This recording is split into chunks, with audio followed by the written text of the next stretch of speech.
Salam sejahtera Malaysia, denyut nadi suara rakyat bergema di channel ini. Jangan lupa tekan butang subscribe, like dan share. Malaysia kita punya, cintai Malaysiaku, kita jaga kita.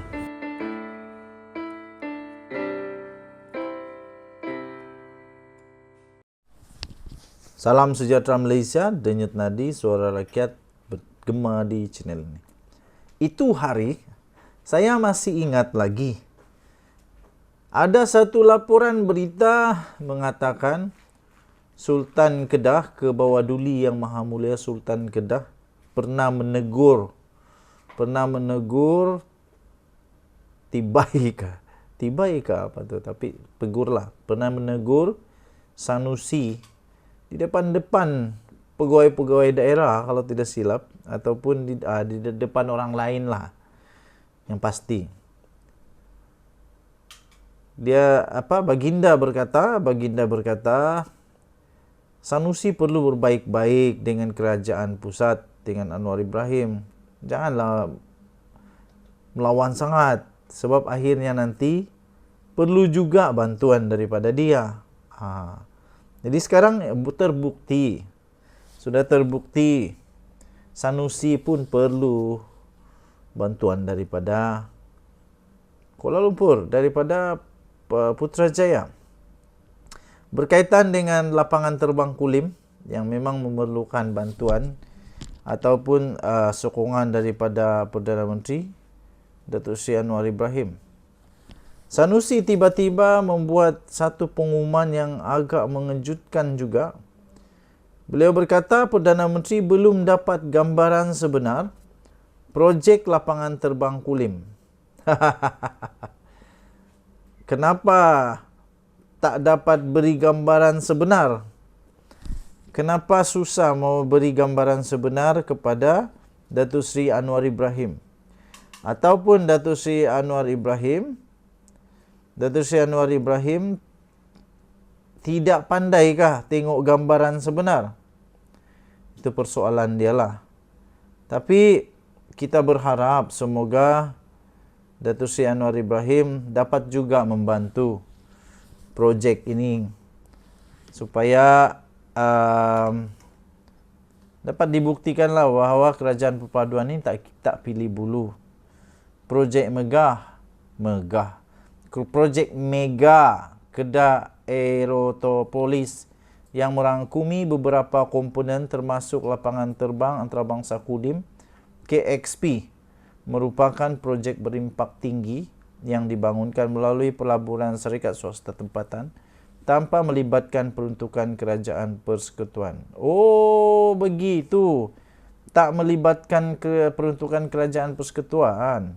Sehubungan itu, Menteri Besar Kedah, Datuk Seri Muhammad Sanusi Madnor berkata, apa yang diperlukan kerajaan negeri ialah kerjasama daripada agensi persekutuan untuk memudah cara sebarang urusan berkaitan bidang kuasa kerajaan persekutuan seperti dalam urusan dengan Kementerian Pengangkutan. Ada juga. Katanya dalam kedudukan kewangan yang kurang memberansangkan, kerajaan negeri Kedah memilih untuk melaksanakan projek berkenaan secara pelaburan swasta atau PFI sepenuhnya.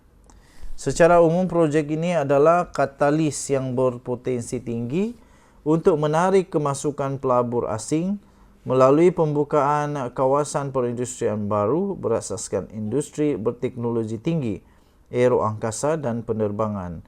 Katanya dalam satu kenyataan pada hari ini.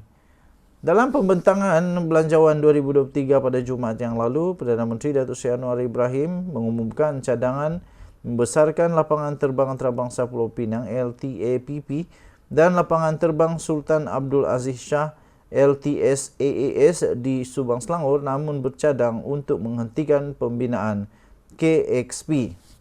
Anwar dipetik sebagai berkata pembesaran dua lapangan terbang itu dijangka memanfaatkan pertumbuhan ekonomi pada kos jauh lebih rendah berbanding dengan cadangan untuk pembinaan KXP yang dianggarkan berbelanja 7 bilion sekaligus tidak boleh dipertimbangkan dalam keadaan sekarang, katanya. Mengulas lanjut, Muhammad Sanusi berkata, dalam konteks LTAPP, KXP tidak akan menjadi pesaing kepada lapangan terbang itu kerana KXP akan beroperasi sebagai hub kargo manakala segmen penumpang belum dipertimbangkan.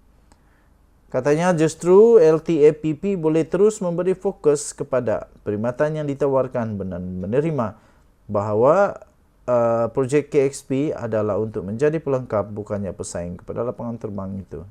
Denyut nadi suara rakyat bergema di channel ini. Kita jumpa lagi. Bye-bye.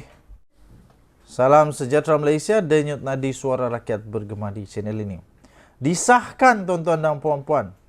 Hampir-hampir sahaja keluarga Datuk Seri Anwar Ibrahim, Perdana Menteri Malaysia, hampir-hampir sahaja terancam.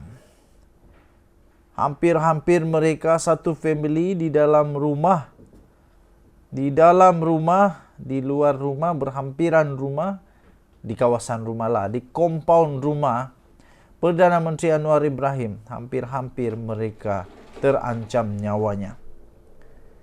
Pada ketika semua orang sentiasa menantikan apa demi apa lagi yang bakal diumumkan oleh kerajaan perpaduan di bawah pimpinan yang amat berhormat Perdana Menteri kita ini, iaitu Anwar Ibrahim, tiba-tiba ada berita yang amat mengejutkan di rumah dia.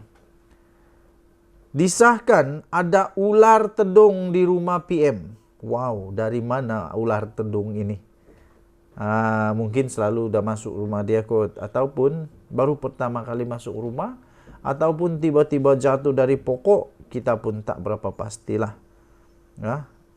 Kita pun tidak berapa pasti, tapi yang dipastikan APAM tangkap ular tedung di rumah Perdana Menteri. Wow, ini berlaku 20 Februari yang lalu.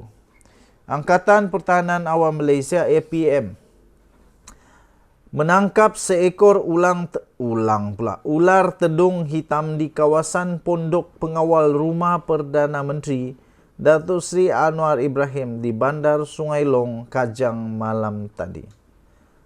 Kopral, kenapa aku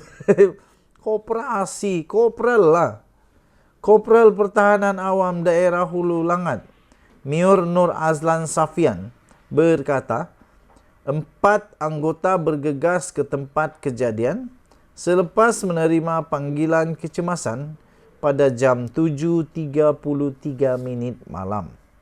Kejadian itu disedari oleh seorang daripada 5 anggota keselamatan yang sedang bertugas di pondok tersebut, katanya ketika dihubungi oleh bernama.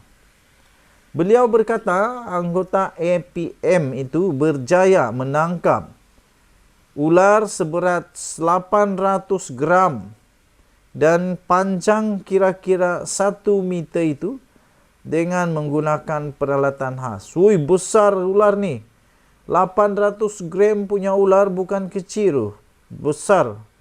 Panjang lebih kurang 1 meter. Itu memang panjang. Dan ular tedung ini bahaya ini. Ular tedung ini bahaya. Salah satu spesies yang boleh mengancam nyawa. Racunnya itu boleh membunuh manusia dengan masa yang singkat saja. Jadi syukur puji Tuhan kerana yang amat berhormat Perdana Menteri Datuk Seri Anwar Ibrahim dan keluarganya tidak kena patuk kah, tidak kena belit kah, tidak kena terkejut kah, tidak sampai semangat nampak ular kah, tidaklah. Tidak, dan yang bagus lagi ular itu dapat diselamatkan juga. Kalau kita orang kampung jumpa ular, habislah ular. Memang kena pukul sampai lumat. Kena pukul. Tapi kerana APM ada peralatan khas, ular itu pun dapat diselamatkan. Keluarga Datuk Seri Anwar Ibrahim pun dapat diselamatkan. Kita jumpa lagi, tahniah diucapkan dan terima kasih diucapkan kepada APM yang berjaya mengawal keadaan. Bye-bye.